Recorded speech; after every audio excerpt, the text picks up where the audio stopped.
আজকে আমরা দেখব দ্বিতীয় পর্যায়ক্রমিক মূল্যায়ন 2026-এর জন্য পঞ্চম শ্রেণী পরিবেশ প্রশ্ন, যেখানে পূর্ণমান 30, সময় রয়েছে 1 ঘন্টা। শিক্ষার্থীর নাম, ক্রমিক নম্বর নিজেরাই লিখবে। চলে যাব প্রশ্নপত্রে। একে থেকে বলেছে সঠিক উত্তরটি বাছাই করে টিকচিহ্ন দাও। 1 × 4। মালভূমি অঞ্চলের মাটির রং উত্তর হবে লাল। বিশ্ব পরিবেশ দিবস পালিত হয় 5ই জুন। বেশি আম উৎপাদন হয় মালদা জেলায়। গান্ধীবুড়ি নামে পরিচিত মাতঙ্গিনী হাজরা।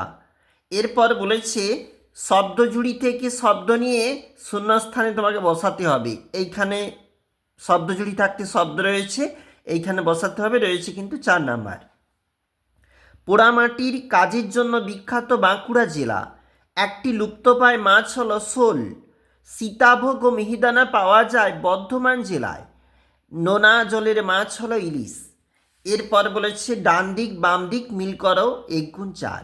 সতীদাহ প্রথা রদ করেছিল রাজা রামমোহন রায়। বিধবা বিবাহ চালু করেছিল ঈশ্বরচন্দ্র বিদ্যাসাগর। মাস্টারদা নামে পরিচিত সূর্য সেন। আর নেতাজি পরিচিত সুভাষচন্দ্র বসু। এক কথায় উত্তর দাও। 1 × 4।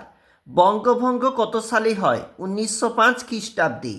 টয় ট্রেন দেখা যায় কোন জেলায়? টয় ট্রেন দেখা যায় দার্জিলিং জেলায়। পরের পেজ। ধান কাটা ও ঝাড়ার আধুনিক যন্ত্রের নাম কি? উত্তর হবে ধান কাটা ও ঝাড়ার আধুনিক যন্ত্রটির নাম হারভেস্টার। ডিভিসির পুরো নাম কি? Damodar valley corporation. তারপর বলেছে একটি বা দুটি বাক্যে উত্তর দাও 2 নাম্বার করে, মোট 8 নাম্বার।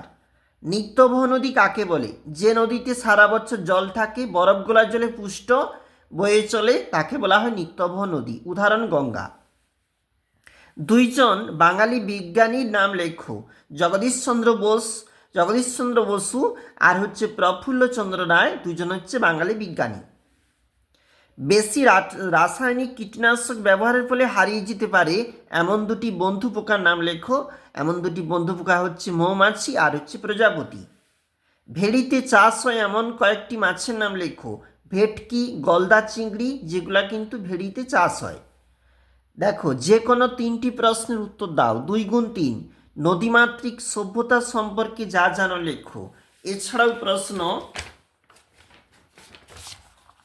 দেখো, সাধারণতন্ত্র দিবস সম্পর্কে তোমার ধারণাগুলি লেখো। তুমি তা লিখবে।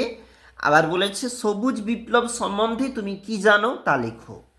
আবার বলেছে ভারতবর্ষে ভগিনী নিবেদিতা যে অবদান রেখেছেন সেই সম্পর্কে তুমি যা জানো বর্ণনা করো। খুবই গুরুত্বপূর্ণ রয়েছে প্রশ্নগুলি। আর আজকে আমরা দেখে নিলাম পঞ্চম শ্রেণী পরিবেশ প্রশ্ন।